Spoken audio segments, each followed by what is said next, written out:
In 1973, one of the best universities in the country got sued for discriminating against women in graduate admissions.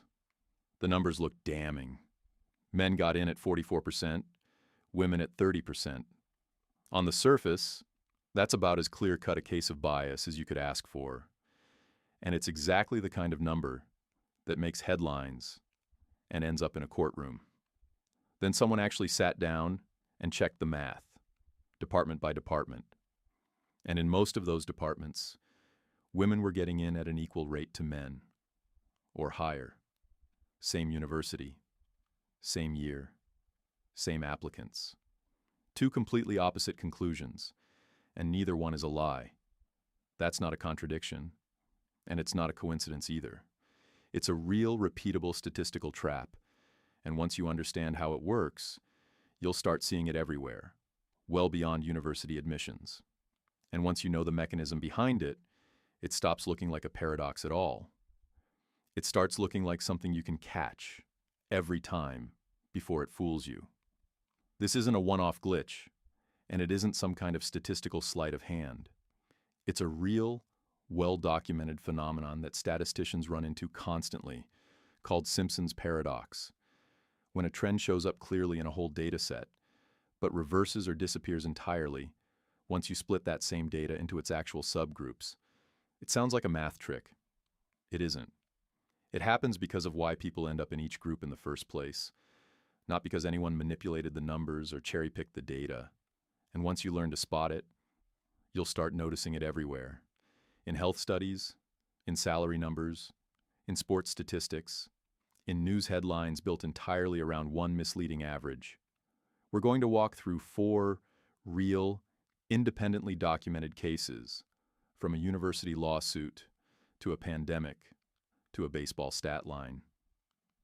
Every single one of them is true, backed by a real published data set, and by the end of this video, you won't be able to look at a big, scary average number the same way again. Back to Berkeley. Fall of 1973, nearly 13,000 people applied to graduate school there. Overall, men were admitted at 44.5%, women at 30.4%. On paper, that's one of the clearest cases of gender bias you could ask for, and it's exactly what triggered the lawsuit in the first place. So the university's own statisticians broke the numbers down by department, starting with the 6 largest programs on campus. And in 4 of those 6 departments, women were admitted at the same rate as men, or higher. In a couple of cases, considerably higher. So what actually happened? Women were disproportionately applying to the hard-to-get-into departments, the ones admitting maybe 10 or 20% of everyone who applied, regardless of gender. Men were disproportionately applying to the easier departments, the ones admitting 60 or 70% of applicants. Add all 6 departments together into one overall number, and it looks like women are being rejected more often across the board. But that's not because any individual department favored men. It's because women were simply applying to the harder, more competitive programs.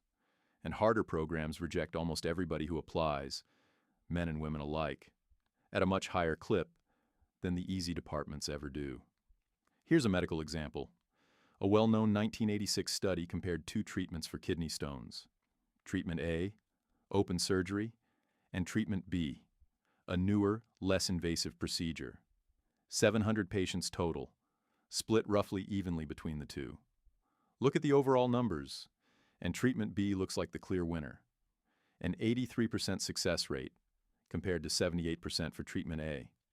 If a doctor recommended B to you based on that number alone, it would sound completely reasonable. Except split the patients by how severe their kidney stones actually were, and treatment A wins in both groups. For small stones, treatment A succeeds 93% of the time versus 87% for treatment B. For large, more serious stones, treatment A still comes out ahead, 73% to 69%. Here's the catch. Doctors were far more likely to use the gentler treatment B on patients with small, easy stones, and to reach for the more invasive surgery, treatment A, only on the toughest, most severe cases. So treatment A kept getting assigned the hardest, highest risk patients in the entire study, over and over, which dragged its overall average down on paper. even though it was actually the better treatment at every single severity level for every single type of patient. One more example, this time from the pandemic. Looking at real UK surveillance data from the Delta variant wave, people over 50 who were unvaccinated died at a rate of 3.89%.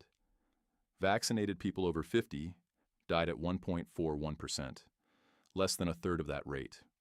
Within that age group, the protective effect looks completely clear and consistent, exactly what you'd expect.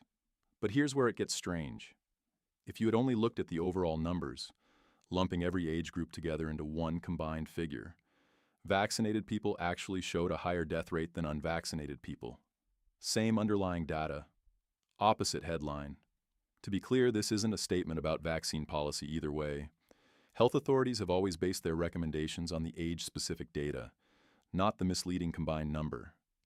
It's simply the cleanest real-world example available of this exact statistical trap in action, playing out with life and death stakes. The reason for the reversal? Almost all of the unvaccinated cases in this dataset were younger people, whose baseline risk of dying from COVID was already tiny to begin with, something like 0.011%. Meanwhile, nearly all of the deaths in the vaccinated group occurred in the over 50s, simply because that's who had actually gotten vaccinated by that point in the rollout. Age, not the vaccine itself, was doing almost all of the work behind that misleading overall number, the whole time. Once you know what to look for, you start finding this exact pattern everywhere. Here are two quicker ones to really drive it home. Between 2000 and 2013, the median wage across the entire U.S. workforce rose about 0.9%. That sounds like modest, broad economic progress for everybody, but split workers by education level, high school dropouts, high school graduates, some college and college graduates, and every single one of those groups actually saw their own wages fall over that same 13-year period. Dropouts down 7.9%, high school grads down 4.7%, some college down 7.6%, and even four-year degree holders down 1.2%. The overall number rose anyway, because the share of the workforce holding a college degree grew substantially over those years. And since degree holders earn more and lost the least ground of any group, the growing weight of that higher earning group in the blended national average pulled the whole number upward, even while every individual worker's actual paycheck was shrinking in real terms, year after year. Even baseball isn't safe from this. In 1995, David Justice out-hit Derek Jeter, .253 to .250. In 1996, Justice out-hit him again, .321 to .314. Justice was clearly the better hitter in both individual seasons, no argument there. But add the two seasons together, and Jeter comes out ahead, with the higher combined batting average of the two. Here's why. Jeter barely played at all in 1995, so almost his entire two-year record is really just his strong 1996 season. Justice, on the other hand, got injured partway through 1996, so a much bigger share of his two-year record comes from his comparatively weaker 1995 season. The raw number of at-bats in each season, not the player's actual talent, is what quietly decided the combined winner here. Notice what all four of these cases have in common. It's never fake data, it's never a calculation error, and in every single case, nobody involved was lying to you or hiding anything. It's always the exact same underlying move. Something is quietly changing which group people belong to, whether that's which department they applied to, how sick they were, how old they were, how much education they had, or how many at-bats they happened to get in a given year. And that hidden shift in group membership is doing all of the real work behind the misleading headline number, every single time, in every single case. This has a name specifically because it happens so often, in so many unrelated fields, that statisticians needed a shorthand for it. So here's the actual habit worth building from all of this. Anytime someone hands you one big average, a wage number, a success rate, an approval rating, a death rate, the first question you should ask isn't, is this true? It's true across which groups, and compared to what? A simple two-part check you can run in your head. What's the group breakdown hiding behind this single number? And would the story change completely if I looked at it broken apart instead of lumped together into one figure? The overall number usually isn't lying to you outright. It's just quietly leaving out the one detail that actually determines whether the headline is true. It takes about 10 seconds to ask. Most people never bother. Every single example in this video comes from a real, published, peer-reviewed data set, not a scraped headline or a secondhand claim. And the sources plus the exact numbers behind each case are linked in the description if you want to go check the math yourself. If you want more of these, the moments where the data technically says one thing and the truth says something completely different, subscribe.